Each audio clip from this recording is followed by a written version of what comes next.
And we are live. Good evening, everyone. Welcome to Bigfoot Odyssey's Researchers Reports.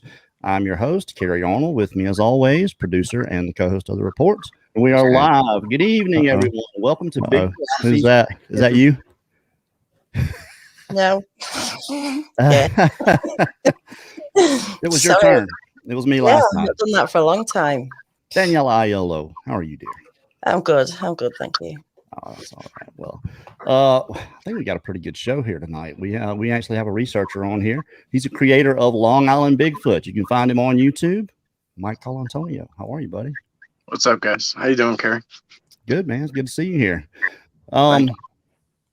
Before we kind of dive in, I just want to say I might have to be out here a little bit longer than planned. I was supposed to go home Tuesday. I'm not sure if I'm going to get to do that. The way things, excuse me, the way things are looking. So I wanted to be home so I could show everything we're drawing for next week, next Wednesday. But I guess we can still do the drawing. It doesn't really matter there, but I just wanted to be able to show the stuff. But we'll still do the drawing next week. If you haven't entered, it's the PayPal is in the description, $10 to enter. And we're going to be giving away a lot of stuff. The $6,000 thermal drone, which will be the last thing we give away. The two Movo, they're high quality. They're like $400 something a piece. Gimbals. The 128 gig iPad mini is going. 40,000 milliamp hour battery banks are going. Some t-shirts I just ordered, some 168-hour t-shirts. Frankie got the order in for us today, so ordered 144 of those, and those will be for members only, and we'll give away a few of those also. So all you guys that have entered, we appreciate you participating. We're going to be using that to get our new drone, and we'll doing that next Tuesday or next Wednesday. So the cutoff will be Tuesday, May the 3rd. Will be the last day, or we may announce it Sunday night for the late show next week, and that might be the cutoff. I don't know, but everyone is how you've entered will be your number. Daniela will draw the numbers, and I'll have the list. So best of luck to all you that are entered now, and we appreciate all you guys. We're going to start doing drawings for every research report for the new 168-hour t-shirts, because you can't buy them. We're only giving those all away. So, but those are going to be for members only. So if you're a member of Bigfoot Odyssey, you will qualify for the drawing. So, all right, now let's jump in. Mike, tell us a little bit about yourself, man. I mean, prior to a quick warm up, prior to getting into Bigfoot researching, as a kid, like I was always into whale. Like I used to go whale watching every year with my mom. I was big into sea life and the ocean. I always had a interest in Nessie. Like that was really the only cryptid I really kind of knew about. You know, I mean, like Patterson Gimlin, like Patty floated around, but my interest had been in Loch Ness Monster, and you know, really, that was the only introduction to cryptids I had for the most part. And then, you know, as I got older and whatever, I ended up joining the Army. And a lot of people asked me, because I was stationed in Kandahar, Afghanistan. A lot of people asked me if I heard about the Kandahar giant. I'll just put this out there now so you don't have to ask. But no, I didn't hear anything about it when I was there, not till after. So for the most part, I had a lot of problems after that. I had addiction issues. I had a lot of PTSD issues, you know, social anxieties. I had anxieties over everything. I mean, I still do, but it's better. So I would seek out the woods and walk what's now my main site. Like I would walk that pretty much every day for like 5 or 6 years. And I didn't think that we had Bigfoot here, like in Long Island. Like I would be the first one to say that, because I hear it all the time. So I didn't think they were here. I thought you had to go out west, etc. and like Pac West, Oregon, Washington, California.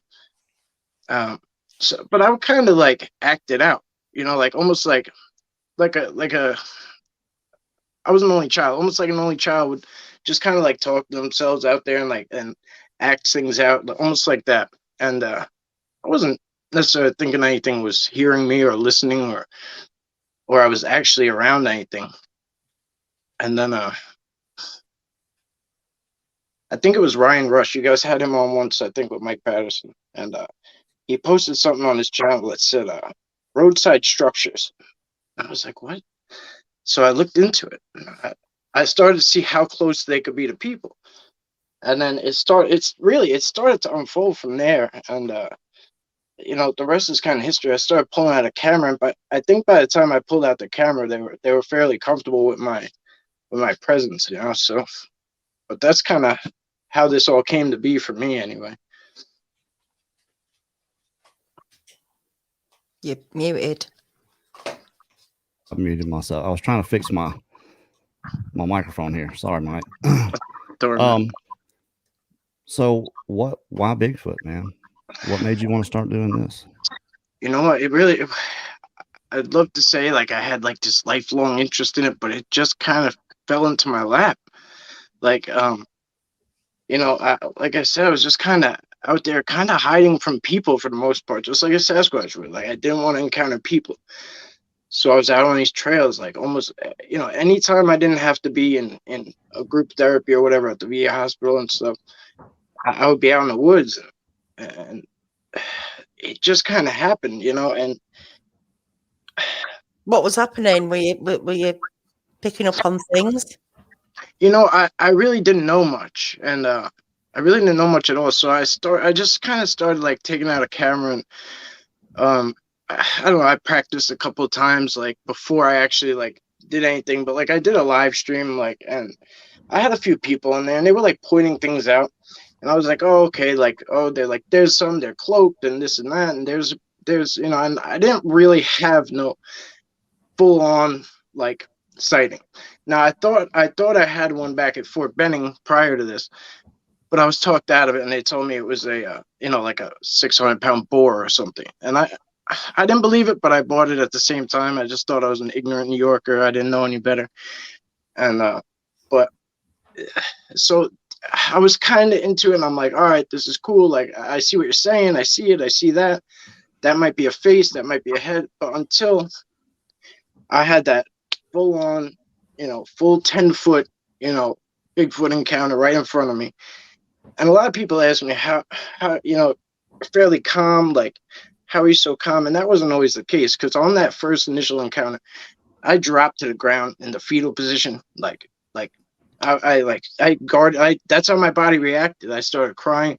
I was yelling no. I think I was yelling no, no, no. Like, like it scared the shit out of me. Sorry, it scared me bad though. And sorry, Jar. Yeah, I know. I got jars spilled everywhere. Okay. I should anyway. Well, so what was that encounter? What happened? So it's one I call Bubba now, and I see him all the time. He's the one I encounter the most. I have the most interaction with.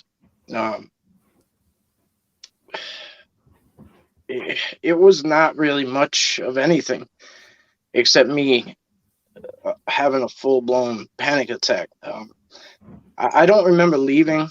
I don't remember even leaving the woods. I know I called Sarah. I called my wife right after, and she remembers kind of the conversation we had. I really don't, but she said I was like having like I don't know, panic attack for the most part, like just freaking out and like trying to explain what happened. And I guess this is the part where some people choose to go the opposite way and never want to see one again, and never want to deal with it again. You hear people like, I moved to a city where I'll never encounter anything ever again, or like the route I took where I just kind of wanted to see what this was about. And slowly and surely I just continued to keep on just keep on going. And I just go out with respect and like kind of the same way, you know, you go to somebody's house. Like you don't just go tearing through somebody's house when you get there. You know, you walk in like, oh, it's all right. Take my shoes off. Like, you know, you're courteous, you're respectful. Like it's not your house. Like that's how I treat these things, these places that I go to. And you know, as far as that location goes, that's my favorite spot to go. It's where I'm most comfortable. It's I have like a connection with him that is hard to explain. It's really hard to explain. You know, I know mind speak is frowned upon, but I hear it. You know, it happens. It's only from I can't initiate it. It comes from that Bigfoot Bubba directly. It only comes from him. It doesn't come from multiple everywhere I go type thing. It only comes from that one particular one. But that particular Sasquatch has changed. He changed everything for me. He changed everything for me. So, how this area that you're in are there others? What's the Yeah. what's the layout of the place? So it's interesting because it's a kind of a combination of private, public, and government property, and they all kind of meet in this. There's like fences everywhere and stuff, and like it's almost like a struggle for property ownership and stuff. And you know, Sasquatch don't care. There's like logs laid smashing down all the fences where they go and stuff. But it's a lot of bike trails. Like mountain bikers go through there. That's really the only people I'll see as extreme mountain bikers in there. But you know, it's like most Long Island spots. It's a combination of anything.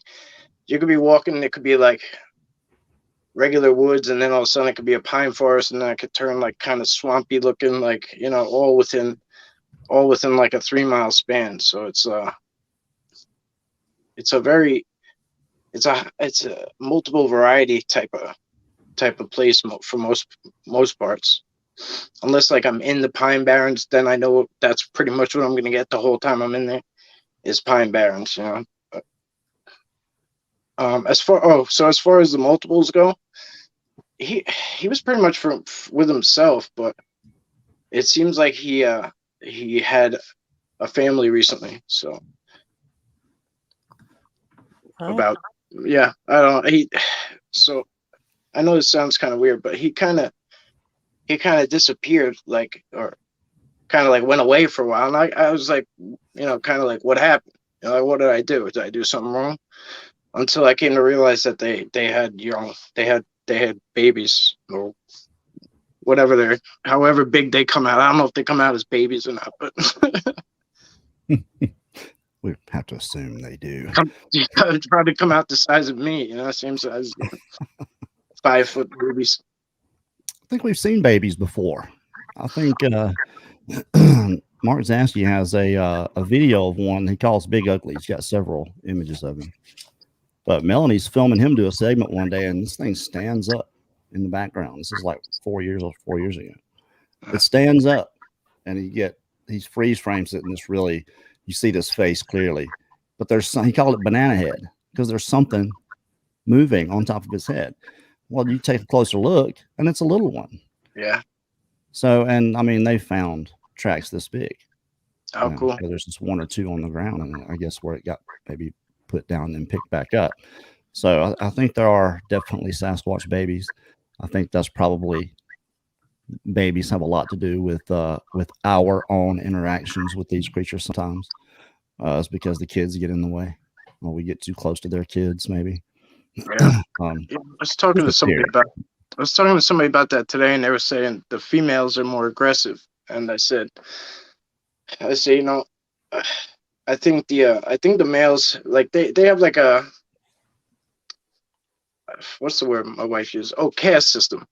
Like they have like a chain of command almost, and then they kind of listen, you know, for the most part, and they have like they kind of listen to the alpha or the elder or whatever for the most part. But I said maybe kind of like kind of like a woman, like as far as humans go, like no man could really tell them anything for too long. Like if you get too near their kid, like they're gonna react, no matter what. So like, I think most females are like that though, and dogs or whatever. You get protective. They're protecting their kids and whatever. And male dogs won't fight with females generally. Seems to be some sort of unwritten understanding that male dogs don't really fall out with females. I'm not talking about fights and aggressive stuff. Just that kind of order of I don't know, but it's just my experience. yeah. So let's talk a little bit about the mind speak then, because lots of people are interested in that. And how is it coming across to you? Is it a thought? Is it a voice? Is it a image? Yeah, it could be all of the above. In the beginning, it came in like very, very fast, a lot. Like I couldn't tell my own thoughts apart. It was very overwhelming. I had gotten a vision at one point, like into the future. Some were like memories into the past, but like those always seem to make me tear up, like very like cry, full on cry. Like even if I just tell it, like I'll cry.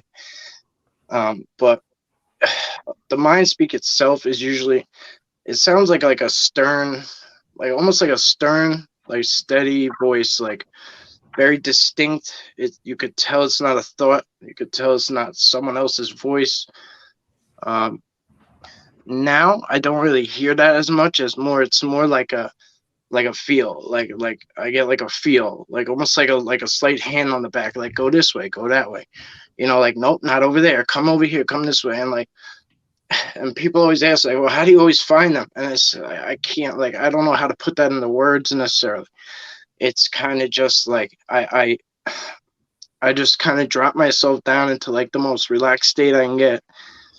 Because like if you ever see me in my videos, like I'm not like myself. Like I'm not like, like giddy and this and that and like playing around, because I'm keeping myself at a certain vibration, if you will.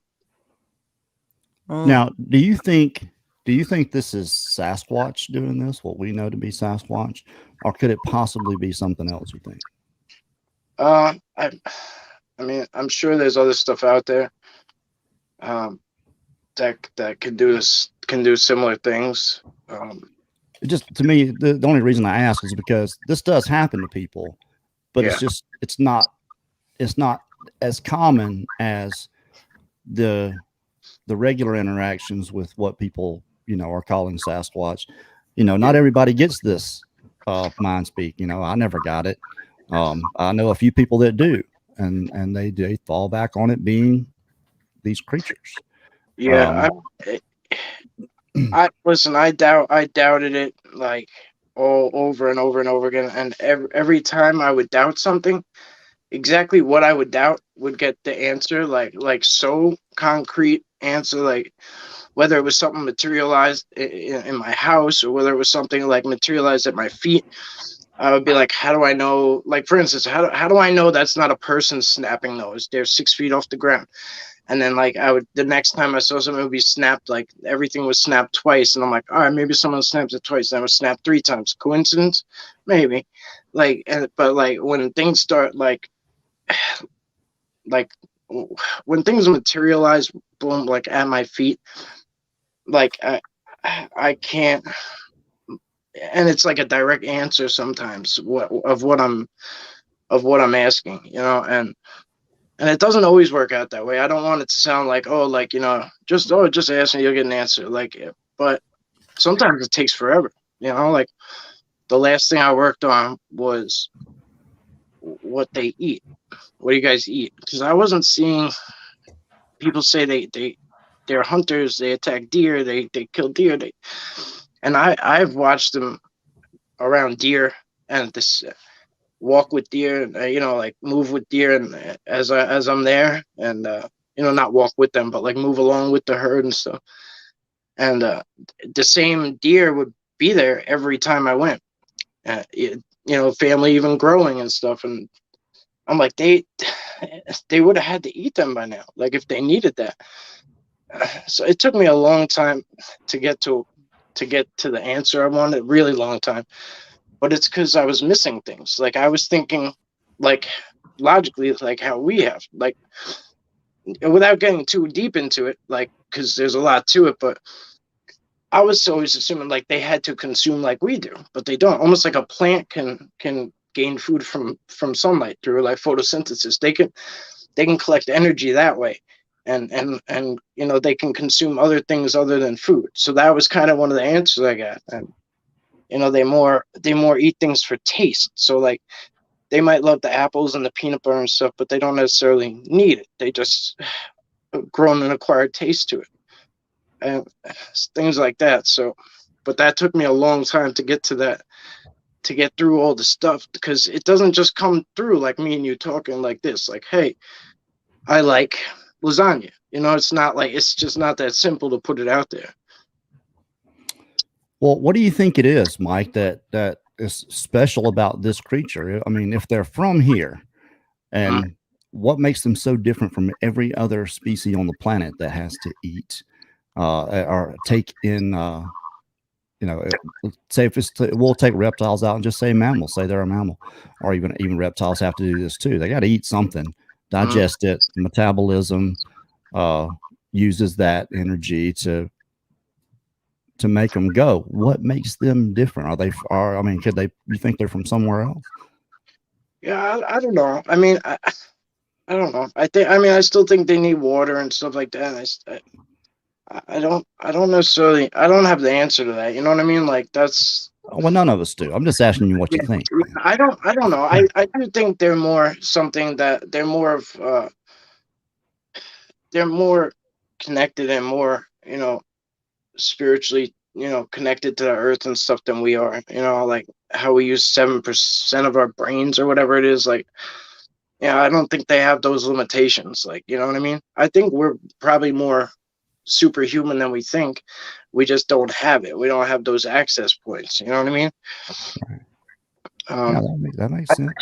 Yeah, like I don't know. I don't know. Like people always ask me, what do I think they are? I don't know if they're Nephilim. I don't know if they're, you know, the missing link. I don't know if they're star people. You know, I don't know. And I'd like the answer, but you know, the way I go about it is I just ask them for what they're willing to give me on that given day, on that given occasion. You know, if anything at all. You know, it can't always be a win, and that's, you know, it sucks. It sucks when you go out there and all you hear is birds. You know, but yeah, it's just the nature of the beast. You know, takes a lot of man hours to put out there.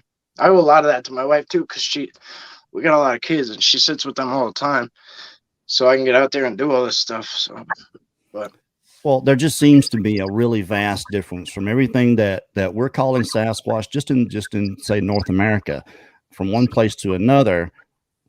The things they do are different. The abilities that we perceive them to have appear to be different. And I just wonder if it's all the same creature and just some have figured things out, or is this something different that kind of looks similar? But like I said, who knows? You say do you actually lay eyes on them? Yeah.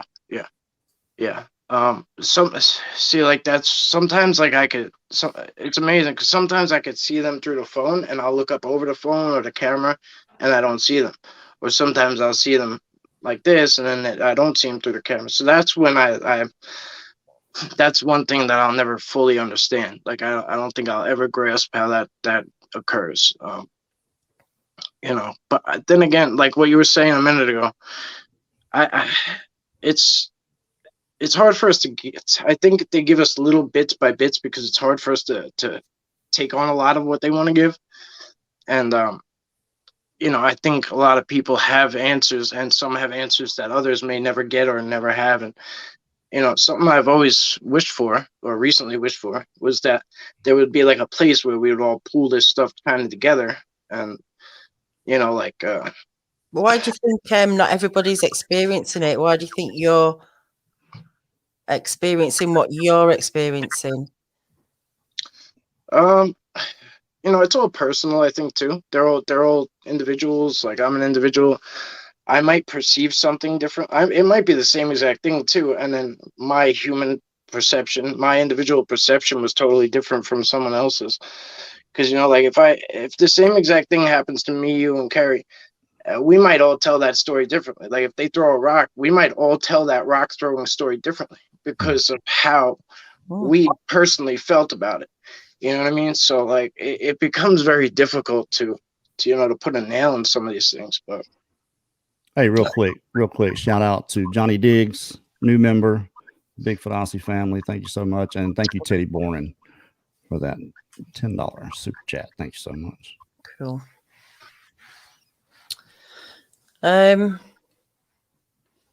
Kerry? Yeah. What's up? I'm just saying, have you got I found it. Point though, isn't it, about perception? Sorry. It is. Just It what is. I'm saying about how you perceive. It's all perception. Perception is reality, and that's when I hear people talk about saying my truth or your truth. And there's no such thing as your truth or my truth. There's the truth, and then there's your opinion or my opinion. Now, with reality is not that way. My reality is my perception of reality. It may not be actuality. So we use that word here a lot, actuality. And your perception of reality might be two different things. Maybe people are getting these messages and are just assuming that it's their own thoughts in their head. I mean, I talk to myself in my head all the time, especially here lately. It's kind of how I stay sane. It's kind of working things out and even going through emails and just trying to preemptively go through a conversation with someone with however they're writing it and how I want this conversation to go. That's what I do. I can't help doing that, but I know it's my voice. You said when you heard this, you knew it was not your voice. So I may be totally off base with this, but I think it could be possible that some people are getting these messages. Look, I talked to an she's not 85. She's 77-year-old woman that lives just up the road from me in Mississippi, a couple hours, that has them talking to her and says they protect her. Yeah. The dog men are around. Yes. And when she talks to me about it, she's so matter of fact that I believe her 100% that she's experiencing something. Now, she's 77. She said the Sasquatch talk to her in her head. They are there to protect her. There are dogmen around sometimes that are not so good-hearted. Their intentions are not the best. So I hear these things from different people, but I just have to.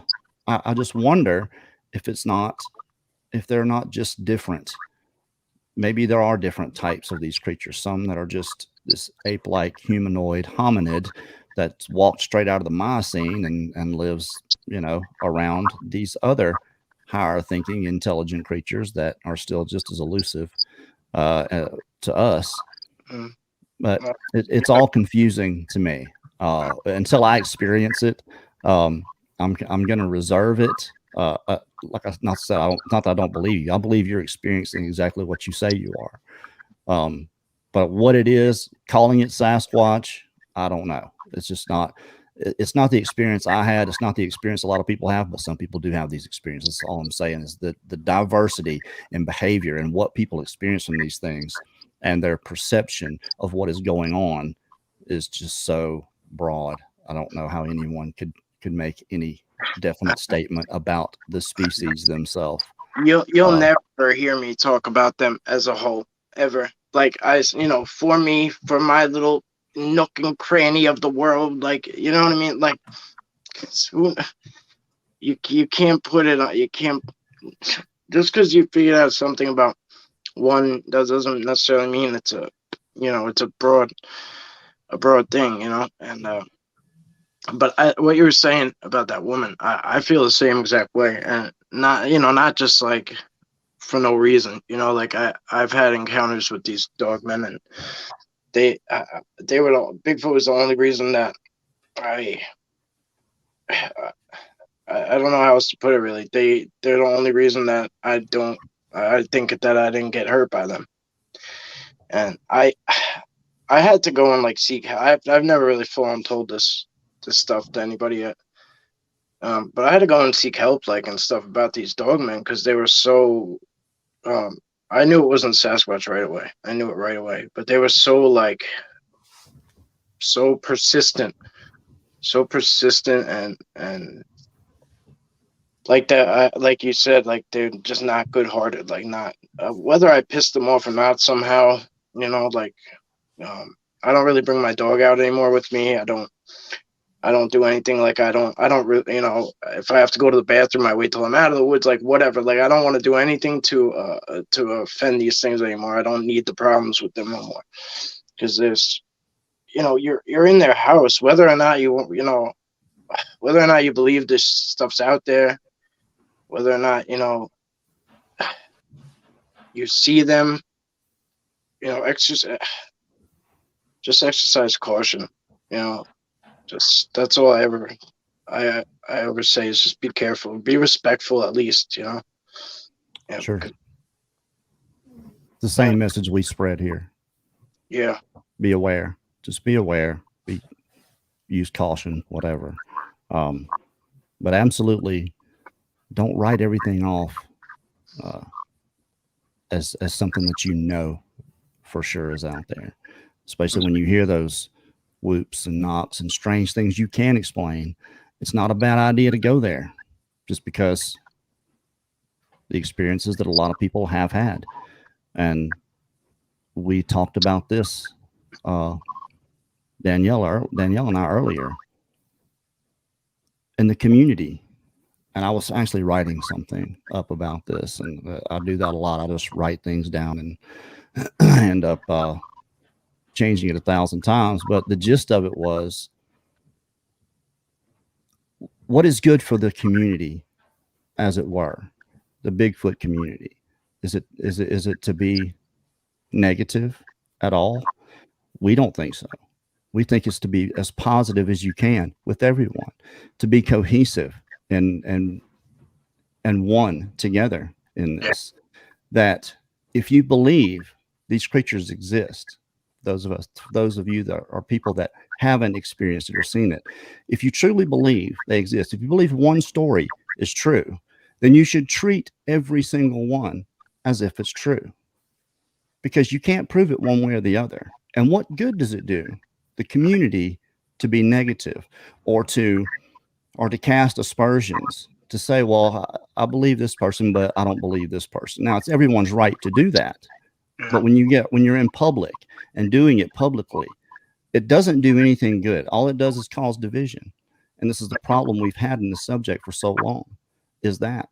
Now, if you don't believe these creatures exist, why are you here? What are you doing? And there are people that don't believe. They'll show up in chat. They'll send messages. They'll go to watch, just to try to break you down and tear you down. And I don't think that's what the community needs. The community needs to come together. If we're going to get more people interested in this subject, to bring the tide, to raise the tide, to build us all up in this, to get more people paying attention, we're going to have to come together in a positive way, not sit and call people out because you think they're not telling the truth. It doesn't do anything good. So that's kind of along the lines of what I was writing. And I know some people that have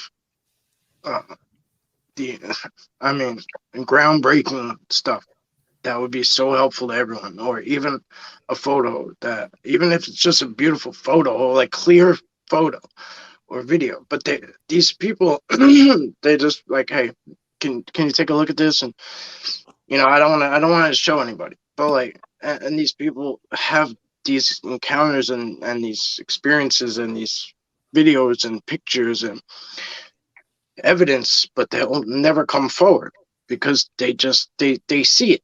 You know, they see the barrage, the constant smashing, and you know, and I get it. Like, I mean, if you're gonna be a troll, you might as well, you like, people. It's easy to troll in a place where the people posting can't scientifically prove it. Like, you know what I mean? So like, it makes us easy targets, I'm sure, but I mean, it's There's a difference, Mike. There's a difference in being a troll and being a member of the community, at least claiming to be a member of the community, and railing against someone else in the same arena. Yeah. Okay, there's a difference. Yeah, I see what you're saying. I think, you know, people need to, whatever's going on with whoever, there needs to be a place where you can come and share it. Whether it's what your experiences is different to other people. You know, we need this place for people to come to.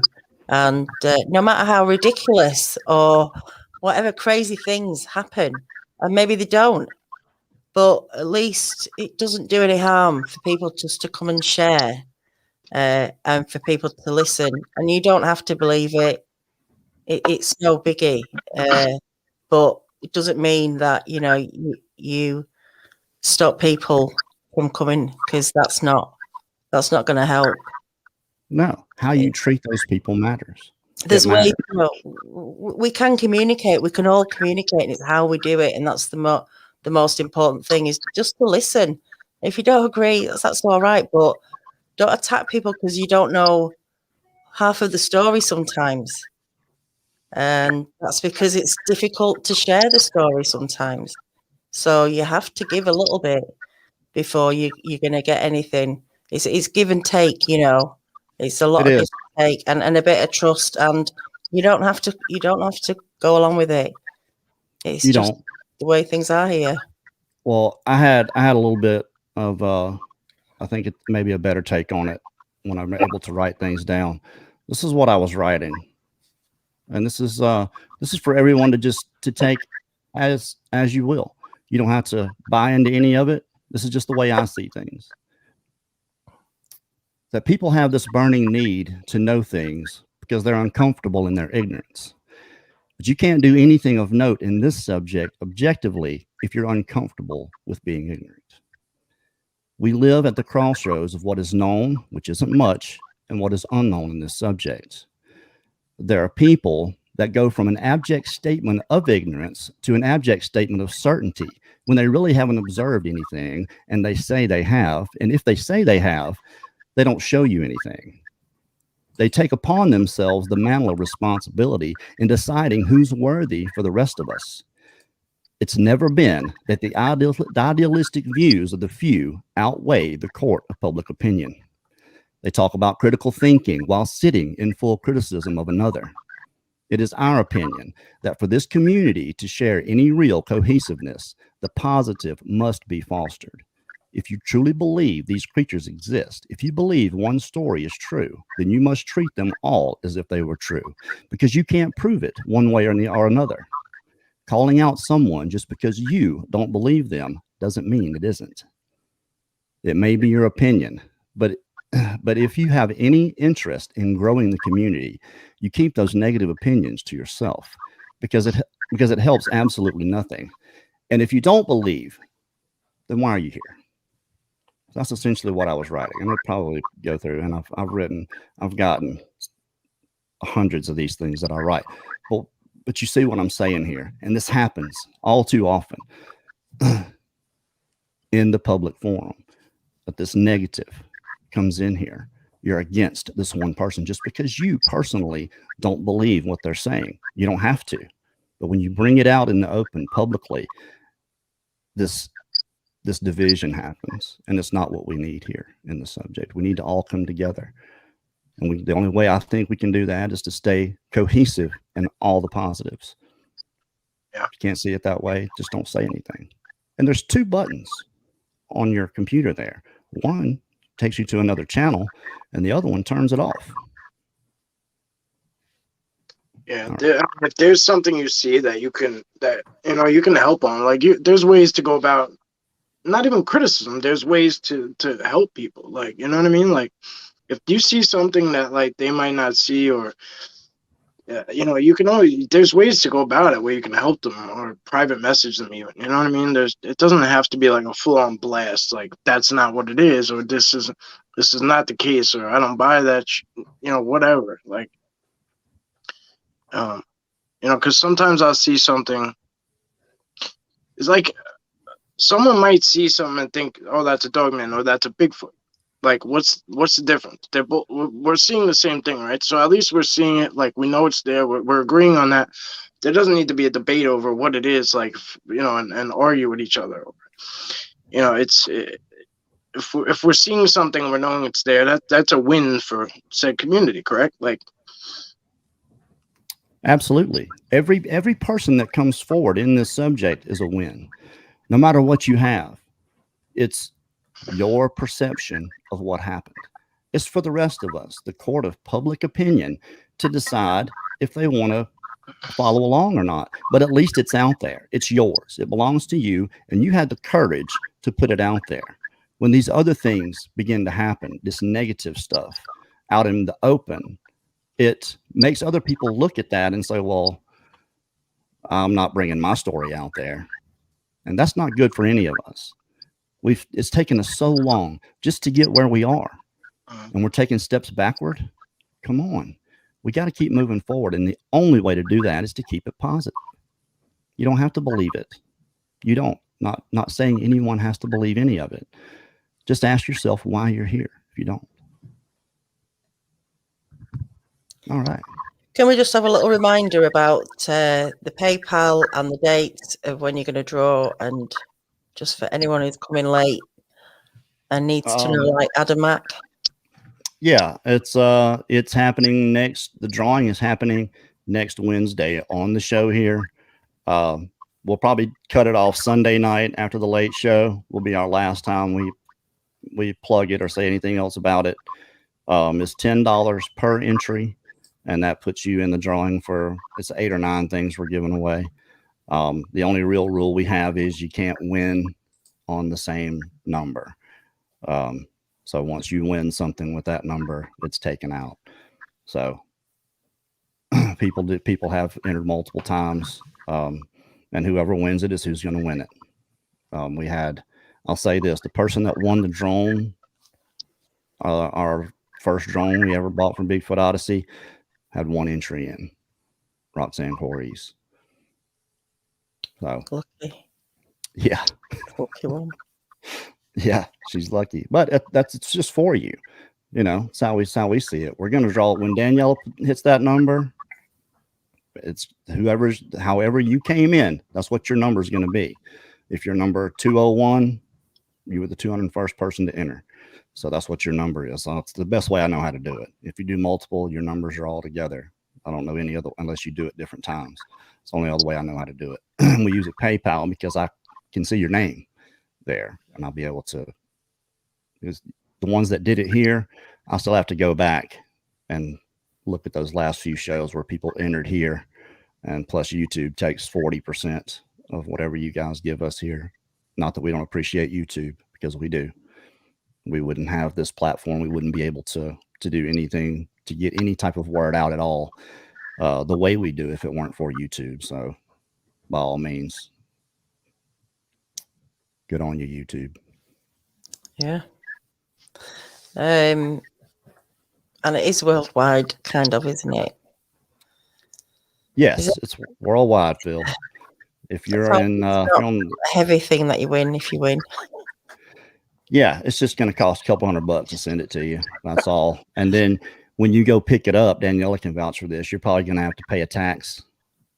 Probably going to cost you $50-$60 as for an import tax.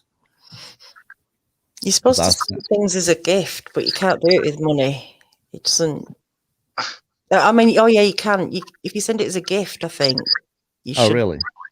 I think I think that's what I looked into. Okay. Well, if someone from across, yeah, if someone from another country and we have to ship it to you, I'll find out if there's a way we can do it where you don't have to pay any kind of import tax. I know I sent Daniela a board, and it cost like $150 to send it to you, and it cost you like what, 70 pounds. Yeah, about the same to money. pick it up. Yeah. Yeah. So, I mean, if you win the drone, it'll be worth it. Or one of the gimbals, or any one of them. I guess it'll be worth it. Those battery banks are heavy. That might be. they're about, but they're about $80 a piece. Those things. So if you just bought one outright, if it comes down to that and it costs more to send it to you, then I'll order one in your name and have it sent to you. That would probably be easier. But we're going to give away t-shirts also. And we'll be giving away t-shirts on every show as soon as they come in. They're being made right now, the 168-hour t-shirts. And I got cornered the other night on someone else's show, Sawdust Beast show by Hoosier, about a hat. So I'm gonna make some hats too, some Bigfoot Odyssey hats to give away. He had you where he wanted you. Yeah, well, he was on their show, Jamie, and I was in chat, and he called me out in front of everybody. But I never got any Bigfoot Odyssey hats. I was gonna get some, but I just never did do it, and now I have to. So, but all this stuff's gonna be given away. They're not for sale, but there's just gonna be just for members and Hoosier. He'll get his. That's fair enough. So has anyone got any questions? Yeah, let's take the questions. Let's do that. So long. What is Long Island? Where is that exactly? I don't know. New York. Yeah, it's so the Manhattan is say here, then upstate goes up, but it's over here. It goes towards England, basically. Like from Manhattan, it goes outward. So it's Queens and Brooklyn is technically on Long Island. It's like those boroughs there, and then there's Nassau County, and then I'm on the east end, Suffolk County. So it's I don't know how to explain it really, but it looks like a big old fish on the map. I don't know. Right, I'll have a look. Is there a lot of woods around there?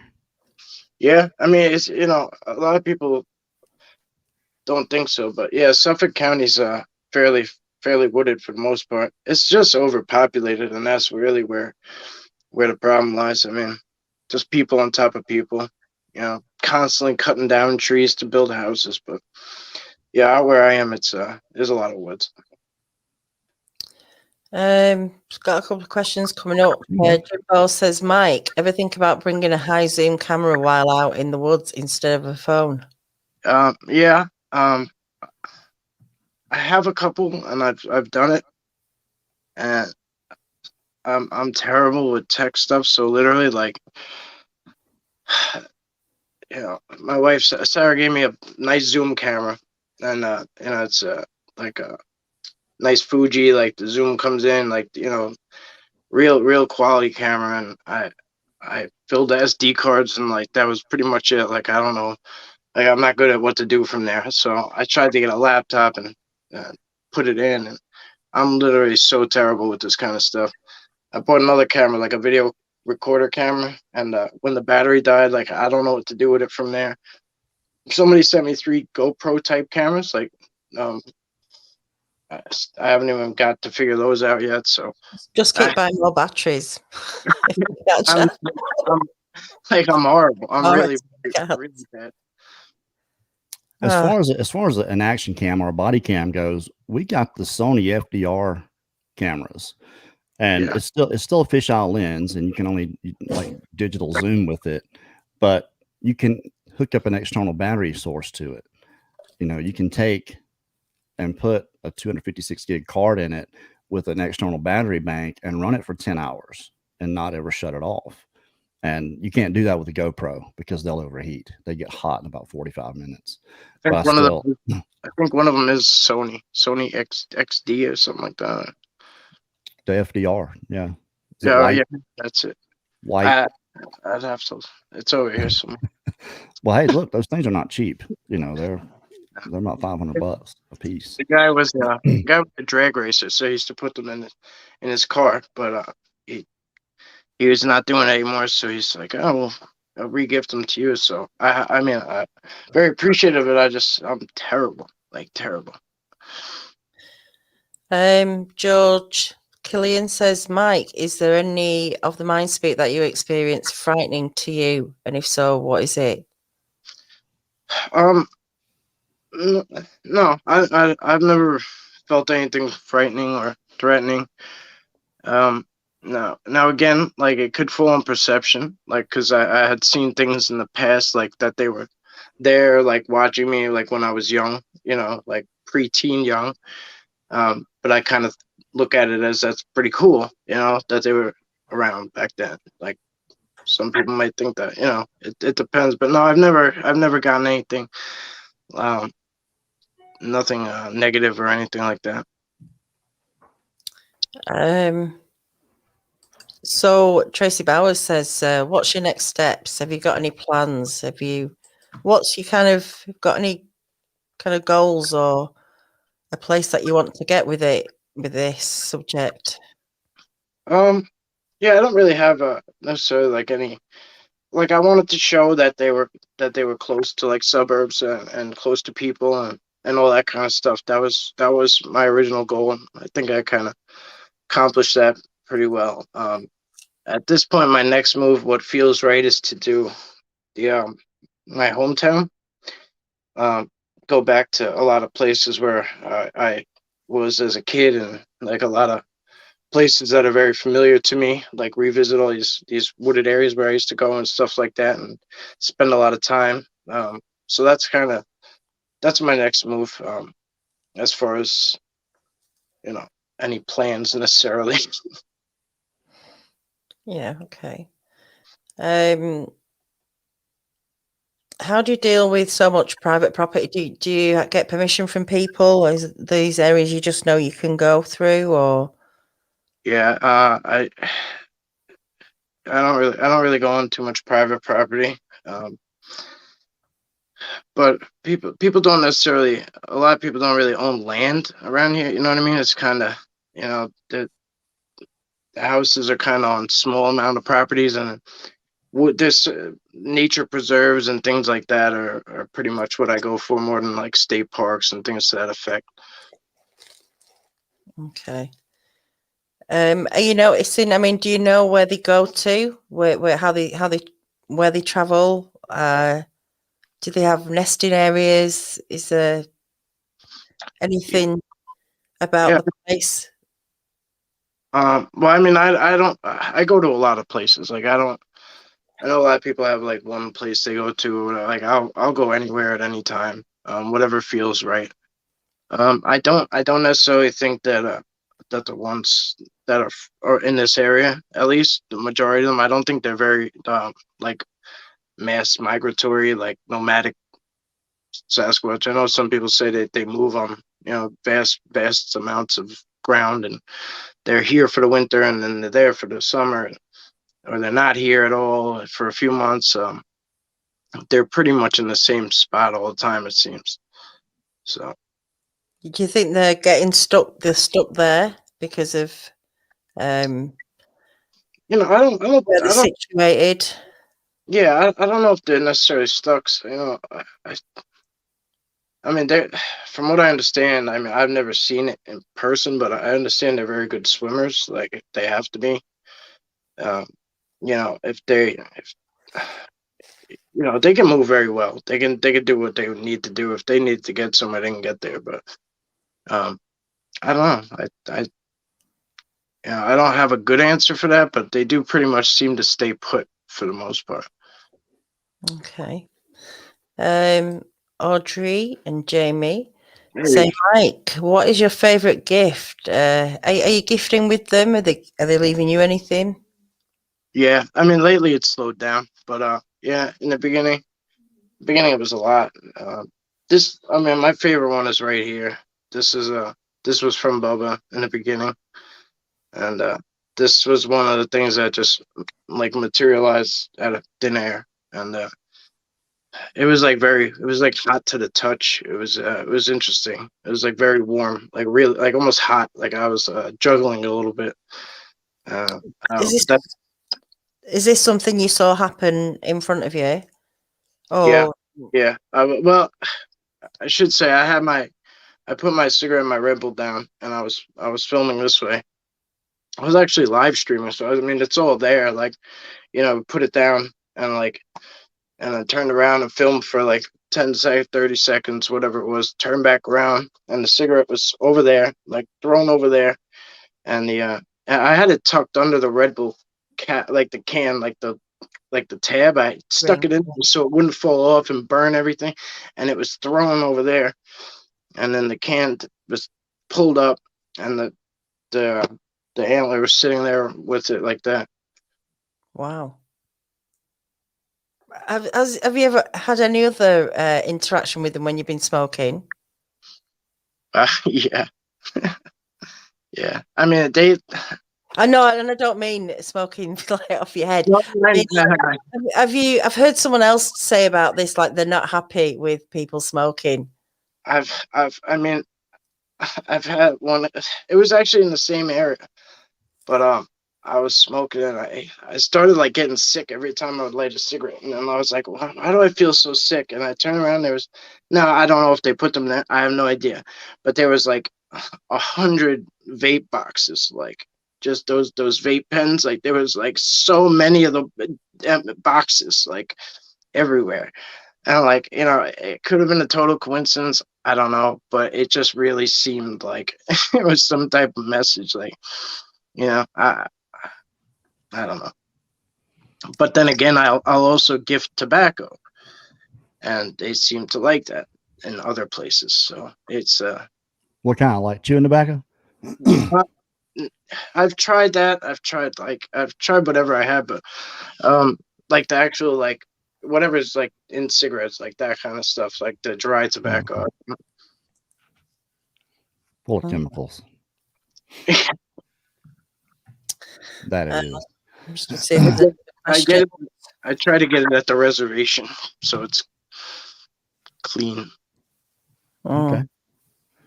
Well, we're getting close to coming up to the end of our hour. What what I wanted to say, Jimmy Barr reminded me that he ordered 100 more of the 168-hour wristbands. Wow. Yeah, 168 hours, a Bigfoot Odyssey. Nice.